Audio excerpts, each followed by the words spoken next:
누가복음 15장에는 잃어버린 세 가지가 등장합니다. 벌써 오랜 신앙생활 하신 분들은 누가복음 15장을 딱 듣는 순간 세 가지가 기억나야 그 오랜 신앙생활 하신 분들입니다. 너무나 익숙한 것들이죠. 익숙한 것들 때문에 불편한 것도 있고 또 좋은 것들도 있습니다. 너무나 잘 아는 것 때문에 놓치는 것도 있고 얻는 것도 있는데, 누가복음 15장에는 두 가지 공통점이 있습니다. 잃어버린 것을 찾는 세 가지가 등장하는 것이고, 잃은 양, 잃은 동전, 잃은 아들, 그것을 다시 찾는 공통점이 하나 있고, 또 하나는 그 잃어버린 것을 찾는 가운데 하나님 아버지의 마음을 살펴야 그것이 중요한 공통점이 되겠습니다.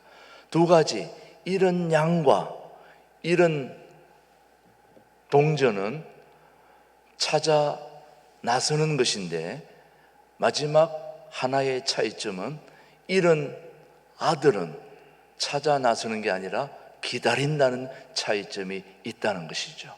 그래서 오늘 누가복음 15장을 통해서 여러분들이 알아야 할 것은 15장 탕자의 이야기 중에서 주인공이 누구일까요?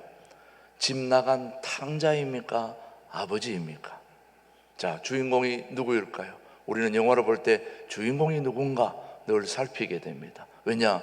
주인공은 죽지도 않고 계속 있으니까 주인공이 누굴까? 이렇게 생각합니다만은 누가복음 15장 이 오늘 본문 탕자의 이야기에서 주인공이 아들입니까? 아버지입니까? 누군지 주님 앞에 물어봐야 되지 않을까요, 여러분요? 탕자일까요? 아버지일까요? 사실은 아버지죠. 아버지. 탕자를 기다리는 아버지입니다. 탕자를 기다리는 아버지. 집을 떠난 날부터 날마다 아들을 기다리는 그 아버지가 이 탕자 이야기의 주인공이 되겠습니다. 그런데 이 아버지는 집 나간 아들이 돌아오기만 하면 이 고약한 놈, 내 재산을 탐내?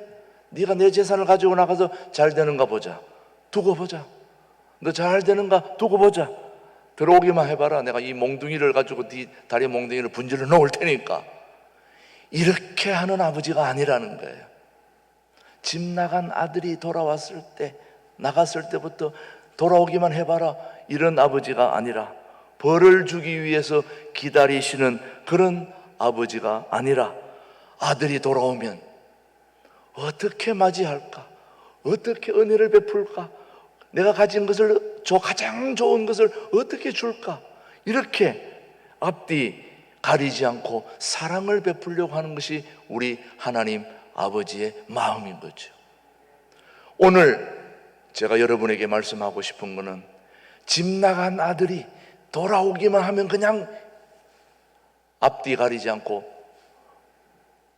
혼을 내주려고 하는 그런 아버지가 아니라, 어떤 연유에든지 집을 나간 아들이 돌아오면 앞뒤 가리지 않고 너에게 가장 좋은 것을 주시려고 하는 그 하나님 아버지의 마음, 그 마음을 살필 수가 있다면 오늘 여러분은 가장 좋은 설교를 듣게 되는 것입니다. 이사야서 30장 말씀이 바로 그 아버지의 마음을 우리에게 보여주고 있습니다. 이사야서 30장 말씀 시작. 그러나 여호와께서는 기다리시나니 이는 너희에게 은혜를 베풀려 하심이요 일어나시리니 이는 너희를 긍휼히 여기려 하심이라. 대저 여호와는 정의의 하나님이시라. 그를 기다리는 자마다 복이 있도다.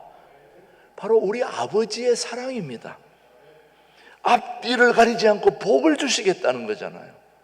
사람은 이것저것 따져가지고 줄까 말까, 혼을 낼까 말까, 이런 게 우리의 사람의 사랑인데, 우리 하나님은 앞뒤 가리지 않고 무조건 주시겠다는 거예요.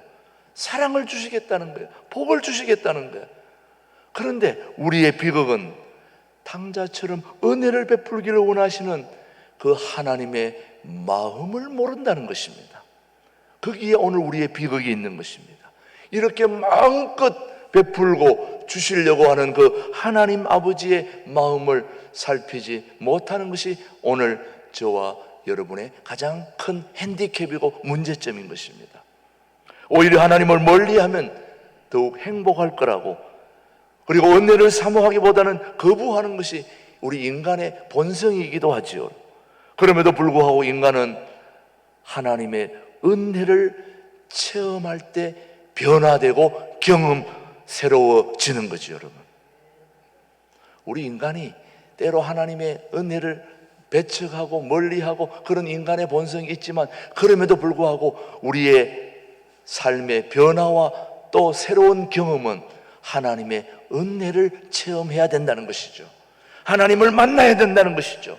오늘 본문 탕자 이야기는 바로 다른 사람의 이야기가 아닌 저와 여러분의 이야기입니다. 오늘 우리에게 은혜를 베풀기 위해 기다리시는 하나님 아버지의 보배로운 사랑, 그 기가 막힌 드라마틱한 사랑이 오늘 저와 여러분의 이야기가 바로 이 탕자 이야기인 것입니다. 이 비유의 시작은 탕자의 가출로부터 시작이 됩니다. 사랑하는 아들이 아버지와 함께 붙어 있을 때에, 같이 있을 때는 문제가 없는데 아버지를 떠나는 순간부터 이제 비극이 시작되는 것이요.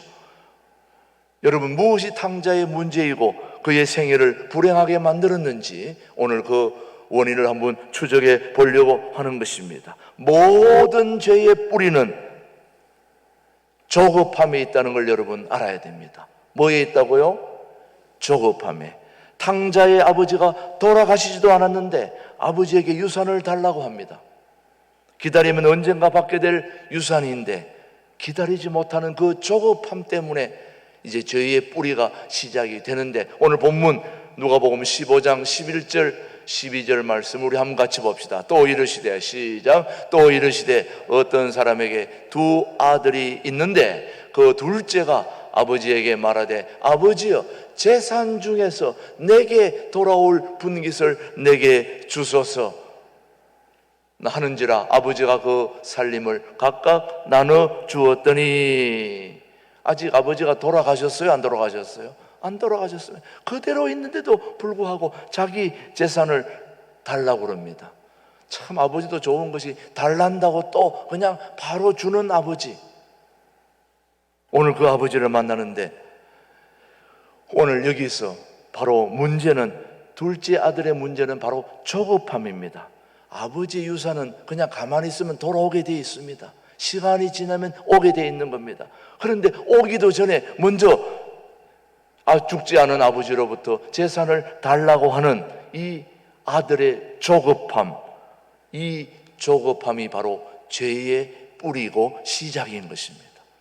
가만히 생각해 보면 우리 모두가 다 문제가 바로 조급함입니다. 기다리면 되는데 기다리지를 못해요. 우리 삶을 돌아보면 다 문제가 바로 조금만 기다리면 되는데 그 기다리지 못하는 것 때문에 어려움이 생기게 마련인 겁니다. 그래서 조급한 사람은 쾌락을 먼저 선택하고 나중에 고통이라는 대가를 지불합니다.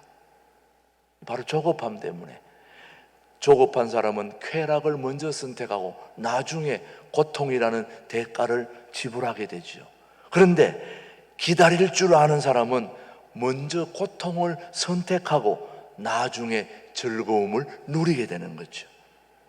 아버지의 재산 다 내 것입니다. 힘들고 어려워도 뭐 하면 되는 거예요? 기다리면 되는 거예요. 지금 고통이 있지만 기다리면 기가 막힌 즐거움을 누릴 수 있지만 우리는 기다리지 못하고 먼저 쾌락 누리고 좋은 거 함께 하다가 결국은 나중에 고통과 어려움을 가지고 그 대가를 지불하게 되는 거죠, 여러분. 탕자는 기다리면 아버지의 유산을 받게 되어 있습니다. 그때 가서 얼마든지 즐거움을 누릴 수 있음에도 불구하고 그는 조급함 때문에, 욕망을 다스리지 못했기 때문에 엄청난 고통의 대가를 지불하게 되는 거죠. 탕자의 문제는 행복이 가까이 있는 곳에 있다고 생각하지 않고 먼 곳에 있다고 생각했습니다. 여행가 중에 님은 먼 곳에, 이런 들어보셨죠, 여러분? 가까이 있는 님이 중요한데 먼 곳에 님을 찾는 어리석음, 바로 저와 여러분의 문제점이에요. 바로 이 탕자의 이야기입니다. 행복이 가까이 있는 것이 아니라 먼 곳에 있다고 생각을 했기 때문에 재산을 팔아서 먼 나라로 떠났다는 거죠. 오늘 본문 13절 한번 같이 보십시다. 15장 13절 시작. 그 후 며칠이 안 되어 둘째 아들이 재물을 다 모아가지고 어디로요? 먼 나라에 가 거기에서 허랑방탕하여 그 재산을 낭비하더니 그 후 며칠이 못 되어, 이 말은 뭐냐? 며칠이 못 되어 우리는 그가 얼마나 조급한지를, 행복이 멀리 있다고 생각하니까 불안한 거예요. 빨리 그 행복을 찾아가야 되는 거예요. 그래서 재산을 빨리 처분해서 먼 나라로 간 것을 보면은 금방 돌아올 것 같은 아들은 결국 아니었습니다. 그는 아버지 집에는 행복이 없다고 생각했습니다. 행복은 멀리 있는, 찾아야 한다고, 멀리 가서 찾아야 한다고 그렇게 생각을 했습니다. 그래서 멀리 떠난 거죠, 여러분. 저도 온 나라를 다 세계 각국을 돌아본 건 아니지만 그래도 나름대로 한 20여 년 이렇게 해외 생활하는 동안에 25개 나라를 돌아볼 기회가 있었죠, 여러분. 그 25나라를 다 돌아보고 한국에 돌아온 결론은 한국이 제일 좋다는 거예요. 뭐 다른 나라 가면 막 다 좋은 줄 알고 그렇게 나갑니다마는 좋질 않아요. 옛날 시골에 달력 하나 딱 걸어놨는데 그 달력에 보면 하와이 와이키키 해변 그거 하나 걸어놓고는 누렇게 변할 때까지 저기 한번 언제 가보나, 저런 데 가서 사는 사람은 얼마나 좋을까. 그래서 제가 시골에 있는 그 달력 와이키키 해변을 직접 가봤지 않습니까? 제가 가봤더니 물이 그렇게 맑지도 않더라고요.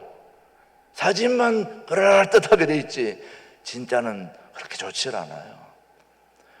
오히려 무주구천동 이 세목 골짜기에 쫄쫄쫄쫄 흐르는 물이 더 맑고 깨끗한 법이에요. 여기 발 담그고 있으면 최고인데 하와이, 캐나다, 뉴질랜드 이런 데 가면 엄청 행복한 줄 아는데 돌아다니느라 다리만 아프고 팔만 피곤하고 그래요. 제가 가보니까 그래요. 여기가 최고예요.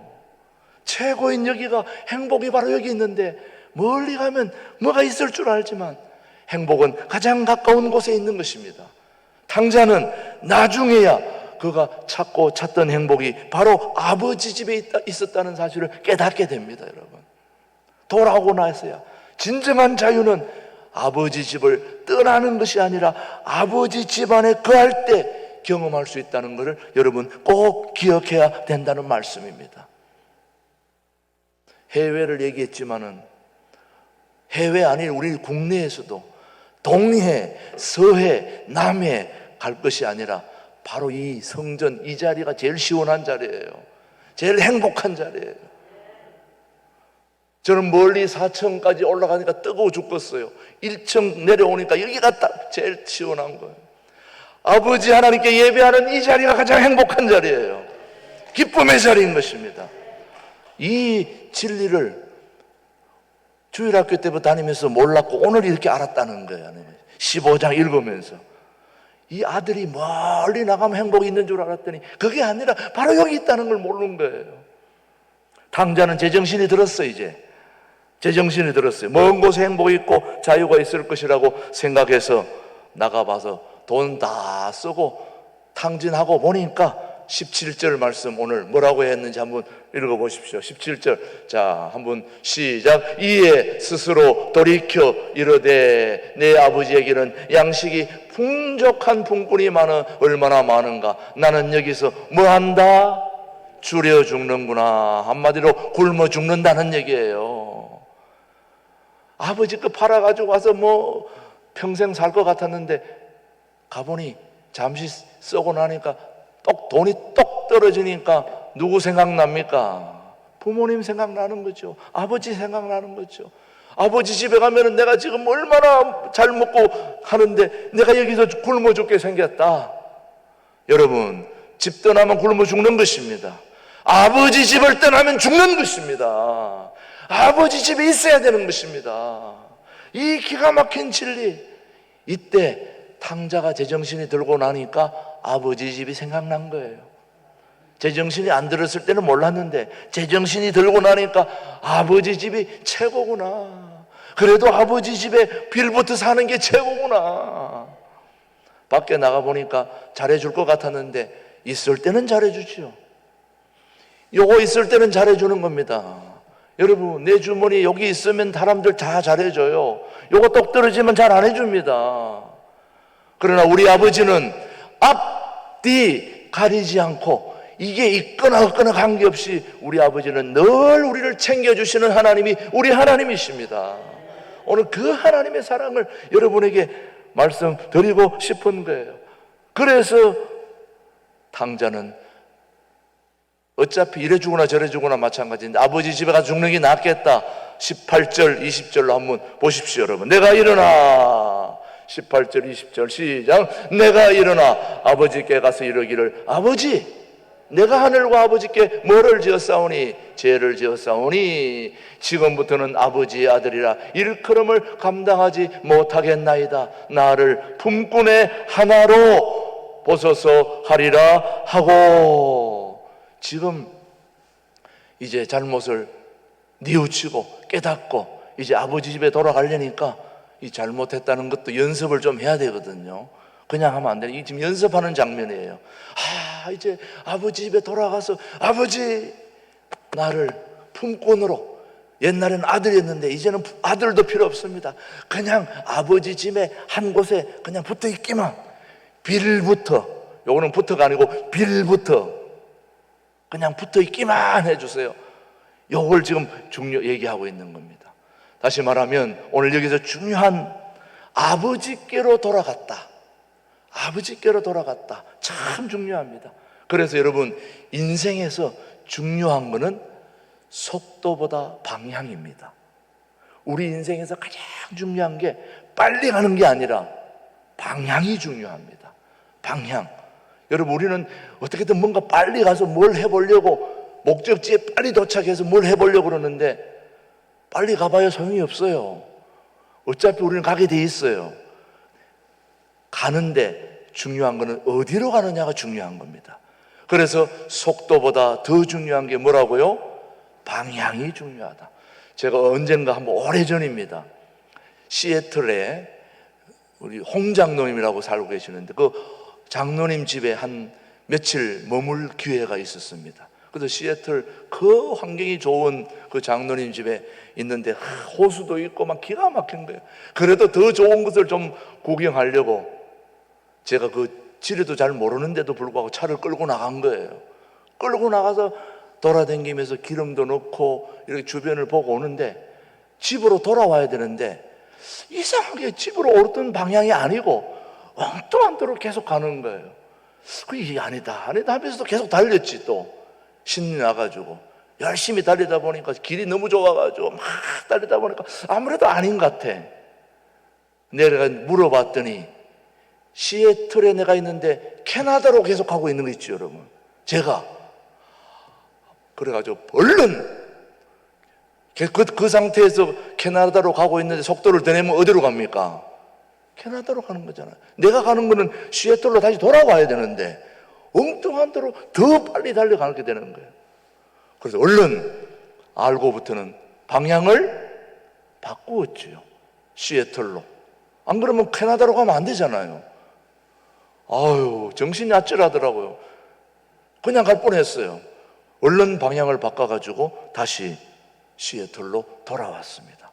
우리 인생에서 속도보다 더 중요한 것은 방향입니다. 이 탕자가 정신이 들고 나니까 세상으로 계속 달려가다가 정신이 번쩍 들어가지고 내 방향은 아버지지 세상이 아니다. 아버지 한 대로 방향을 딱 바꾸는 게 회개입니다, 여러분. 회개는 다른 게 아니에요. 세상으로 막 달려가면서 죄를 짓다가 정신이 번쩍 들어가지고 하나님 앞으로 방향을 바꾸는 게 회개입니다. 그 탕자가 세상으로 막 달려가다가 정신이 번쩍 들어서 방향을 누구한 대로 바꿨다고요? 아버지 학교로 바꿨다. 이게 복입니다, 여러분. 여러분, 복이 딴 거 아니에요. 방향 바꾸는 것입니다. 방향 바꾸는 겁니다. 그게 바로 회개입니다. 바로 탕자가 방향을 바꾸어서 다시 행복의 자리로, 아버지의 자리로, 예배의 자리로, 주님을 찬양하는 자리로, 가장 행복한 복된 이 자리로 다시 돌아왔다는 거죠, 여러분요. 그래서 여러분, 우리의 사명은 밖으로 나간 사람들이 방향을 찾지 못하고 있을 때 방향을 알려주는 게 전도입니다. 방향 알려주는 게 전도입니다. 아버지 집으로 와야 된다. 하나님 집으로 와야 된다. 예배의 자리로 와야 된다. 이걸 알려주는 게 중요합니다. 여러분, 그 당시에 이 탕자가, 누가복음 15장 탕자가 있을 그 당시에 문화와 풍습으로는 아버지, 부모님을 버리고 자기 재산을 챙기고 나간 자식은 그 성 주위에 있는 모든 사람들이 돌을 한 마리씩 다 들고 그 아들을 돌을 던져가지고 죽이는 게 그 풍습이었습니다. 그러니 탕자는 아버지 재산을 가지고 밖에 나가서 허비했으니까 사람한테 돌 맞아 죽어도 맞아요? 틀려요? 돌 맞아도 쌉니다. 그런데도 불구하고 이 아들이 그 당시에 그 재산을 다 허비하고도 아버지께 맞아 죽을 각오를 하고 다시 돌아왔을 때에 그 아버지가 앞뒤 가리고 이놈의 자식 이렇게 하지 않고 앞뒤 가리지 않고 자기가 가진 모든 걸 다 아낌없이 쏟아부으시면서 그 아들을 어떻게 했는지 15장 18절 우리 한번 실제로 연습한 걸 다시 합니다. 시작. 내가 일어나 아버지께 가서 이르기를 아버지, 내가 하늘과 아버지께 죄를 지었사오니 지금부터는 아버지의 아들이라 일컬음을 감당하지 못하겠나이다. 나를 품꾼의 하나로 보소서 하리라 하고. 아까는 연습했는데 이제 실제로 한 거예요. 연습도 필요합니다, 여러분. 탕자가 회개하고 있는 겁니다. 그는 분명히 하염없이 눈물을 흘렸을 거예요. 내가 지금까지 아버지 옆에 붙어 있었으면 이런 일이 없었을 텐데 내가 왜 밖에 나가서 이렇게 했을까 하고 회개의 눈물을 흘렸을 거예요. 그래서 그가 아버지 집에 가기 전에 이미 하나님의 은혜는 그 안에서 역사하고 있었던 거죠, 여러분. 탕자는 통회하고 회개함으로 아버지의 집을 향해 일어나 길을 떠나서 이제 그는 두려움의 집에서 사랑의 집을 향해 길을 가는 것입니다. 세상은 두렵고 어렵고 힘들고 고통스러운 그 삶의 집에서 이제 하나님의 풍성한 사랑의 집으로 장소를 이동해서 가는 것입니다. 이 얼마나 멋진 떠남입니까? 이게 바로 회개인 것입니다. 그는 자신을 기다리는 아버지를 만나러 가는 것이죠. 그래서 오늘 우리 하나님 아버지는 저와 여러분에게 은혜를 베푸시기 위해 기다려 주시는 분이십니다. 사실 아버지는 둘째 아들이 떠난 날부터 기다렸어요. 원래 아버지는 떠나고 난 뒤에부터 요놈 잘 되나 안 되나 그렇게 기다리신 분이 아니라 우리 하나님 아버지는 이 아들이 떠나는 날부터 기다렸어요. 떠나는 순간부터. 그래서 예수님은 이 비유 속에서 아버지가 얼마나 아들을 기다렸는가를 오늘 한번 말씀으로 우리에게 보여주고 있습니다. 누가복음 15장 20절 말씀 시작. 이에 일어나서 아버지께로 돌아가니라. 아직도 뭐가 한데? 거리가 먼데 아버지가 그를 보고 척은히 여겨 달려가 목을 안고 입을 맞추니. 자, 이 장면 여러분 잘 보시면은 돌아온 아들을 누가 먼저 봤을까요? 아들이 아버지를 먼저 봤을까요? 아버지가 아들을 먼저 봤을까요? 예, 거리가 멀다. 거리가 멀는데도 불구하고 보통 사람은 누구인지 알아볼 수 없는 거리인데 벌써 아버지는 아들을 바라본 거예요. 그 당시 안경도 없고 시력도 그렇게 연세가 드셨기 때문에 좋지 않았을 텐데 아버지는 아들을 알아본 것입니다. 이 아버지가 아들을 알아본 것은 유일하게 오직 한 가지 이유 때문입니다. 사랑 때문입니다. 사랑 때문에 알아본 거예요. 사랑하는 마음을 가지고 있으면 멀리 있어도 알아보는 거예요. 사랑이 없으면 가까이 있어도 몰라요. 가까이 있어도 모릅니다. 그래서 사랑은 거리를 초월한다. 기가 막힌 말입니다. 사랑하면 거리를 초월해요. 멀리 있어도 다 알아봐요. 제가 우리 교우들은 내가 여러분들을 사랑하기 때문에 멀리 지나가도 다 알아봐요. 제가 저 사람이 누군지, 집사님인지 권사님인지 장로님인지 멀리서 봐도 알아요. 사랑이 없으면 가까이 지나가도 잘 몰라. 사랑은 거리를 초월하는 것입니다. 탕자보다 아버지가 먼저 알아보고 막 불이 나게 달려갑니다. 이놈의 자식, 다리 몽둥이 분질로 달아가는 것이 아니라 그냥 안아주려고 그 패역한 아들을, 방탕한 불순종한 이 자식을 어떻게 해보려고 하는 것이 아니라 그 아들이 얼마나 힘들었을까, 얼마나 어려웠을까.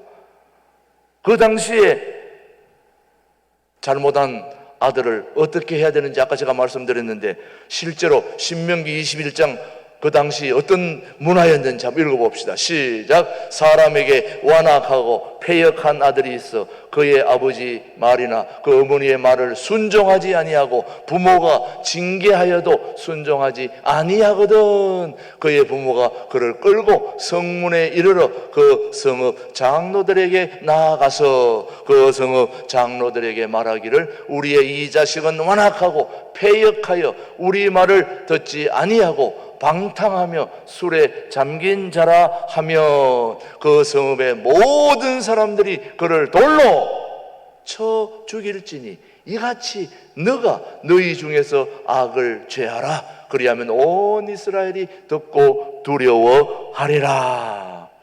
이 탕자는 돌에 맞아 죽을 아들이에요.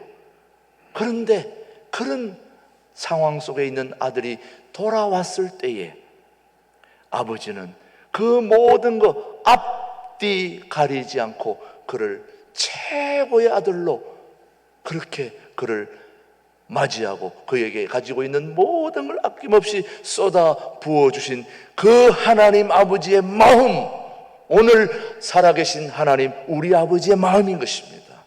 이 탕자의 이야기를 통해서 오늘 저와 여러분이 그 아버지의 마음을 기억해야 되고 그 마음을 기억해서 여러분이 이 자리로 돌아와 있는 것입니다.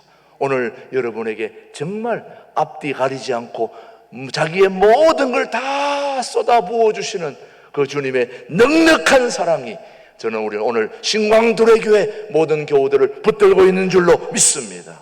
우리 아버지 하나님이 저와 여러분을 그렇게 안아주셨듯이 우리도 누가 우리 교회에 오든지 다 그렇게 앞뒤 가리지 않고 하나님의 사랑으로 따뜻하게 맞이하는 그런 멋진 신광두레 교회 공동체가 되기를 주님의 이름으로 축복합니다. 하나님 아버지 감사합니다. 오늘 우리의 상황에 관계없이 일방적으로 앞뒤 가리지 않고 사랑을 베풀어 주시는 하나님 아버지의 그 넉넉한 사랑이 오늘 우리를 이 자리에 있게 하신 줄 믿고 감사드립니다. 우리의 남은 삶도 그런 아버지의 사랑을 붙들고 살게 하여 주시옵소서. 예수님의 이름으로 감사기도 드립니다. 아멘.